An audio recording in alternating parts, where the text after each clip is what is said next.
Tertangkap polisi hendak melintas di jalan umum, puluhan truk muatan batu bara diamankan dan dikandangkan di kantor Dishub Prabu Muli.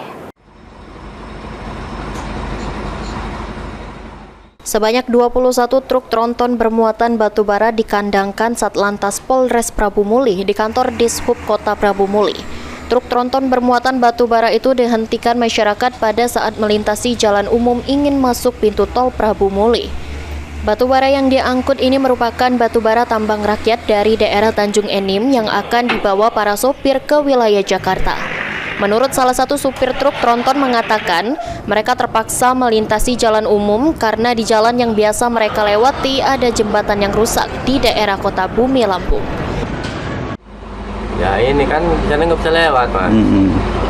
Nah, suruh bosnya kan katanya udah konfirmasi lah. Ya kita nurut aja, namanya kita sopir ya, Pak. Nggak bisa lewat di mana itu, Mas? Lewat sana kan nggak bisa jembatannya. Jembatan di mana itu? Di Kota Bumi. Oh, jadi lewat Prabu Muli. Oh. Ini muatan apa mobil ini, Mas? Batu bara.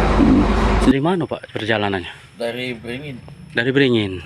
Ke tujuan kemana ini? Jakarta. Jakarta. Kita tidak tahu bahwa di berapa jalan lintas dilarang, Pak ya? Tidak tahu, Pak, kalau Tidak tahu ya. Batu bara ini dari mana, Pak? Tanjung Enim. Tanjung Enim, Pak ya. Oh, TR, Pak ya. TR. Tambang rakyat. Satlantas Polres Prabu Muli sendiri sudah meminimalisir adanya gesekan antara para sopir truk tronton, pengangkut batu bara, dan masyarakat. Anggi Perkasa, PAL TV.